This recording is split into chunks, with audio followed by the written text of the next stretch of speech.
Okay, so this is my new bike here. It's the Giant Defy Advanced 2, 2017.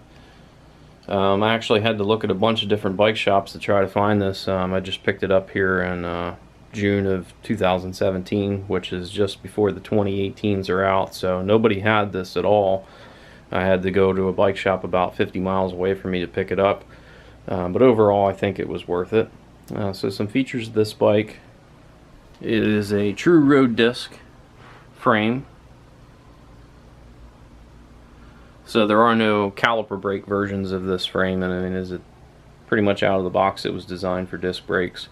It's a 105 bike, comes with a 50/34 crank. Out back it has an 11/32.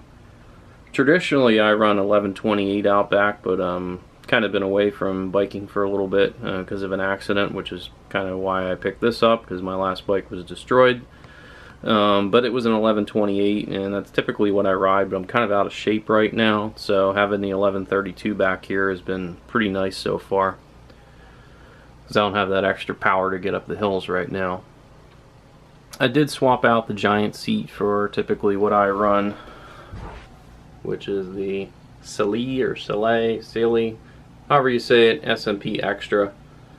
This is my old seat, which is kind of ripped up on the underneath, but for right now to get me up and running.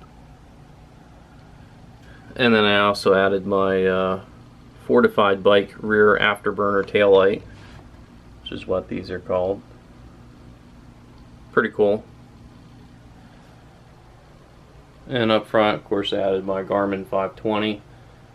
And also a little something else I added was this small light I got from Performance. So it's kind of like a daytime running light.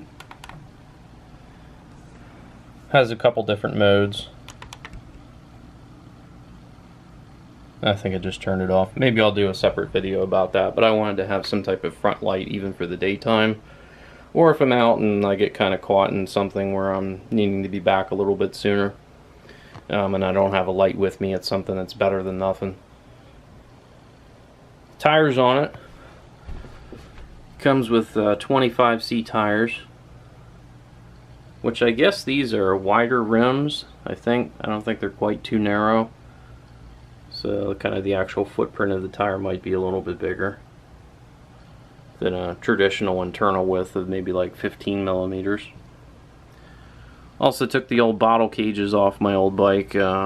These are kind of my trusty water bottles, the Elite plastic cages. They're around, I think, 28 grams or something like that. They're pretty light, they're very durable. I've been on a bunch of bikes where I've crashed and I've never busted one of these, and I've never had a bottle fly off. So that's kind of all you can ask for there.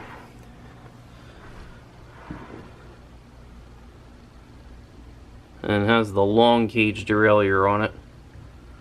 At some point I'm probably going to take this 105 off and put Ultegra on it, but for now sticking with the 105 just to get used to an 11-speed group, and also the new brakes, which the hoods are a little bit different design on this bike than what I'm traditionally used to.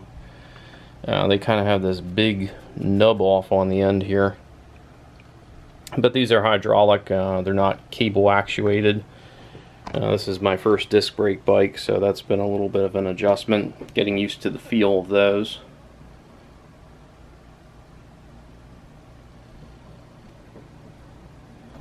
And taking a look at some of the other upgrades that I'm planning for it. Just picked up a K-Edge chain catcher, which would go on the front derailleur. I have one of these on all my bikes. Also got one of these patch kits, and the purpose for that is for the front on the fork.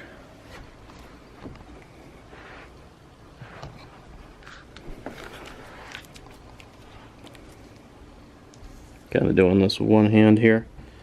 But you put these patch kits on so that you can eliminate the cable rubbing against the frame and rubbing away your paint. And they're clear, so you don't even really notice they're there. But they do a really good job protecting your frame.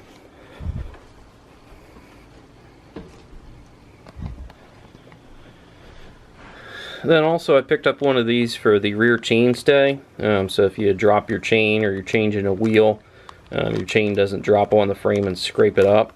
It kind of already came with one of these on there, so I might not use this. Also, another frame protector. This is for the underside of the down tube, so to protect against rock chips and things that would be kicked up from the front wheel. Does a nice job protecting your paint. I've had one of these on all my bikes. Very inexpensive. The patch kit's about $7. This is maybe $12.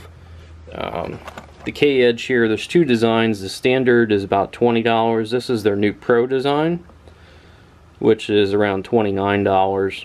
I haven't had the Pro design, so I figured I'd check it out. And also I got rid of the factory Giant dinky reflectors, and also the factory Giant saddle, which does look cool, but this is nowhere near enough padding for me. So that's about it for this video. I might do some GoPro videos with this, and maybe some other cycling related videos.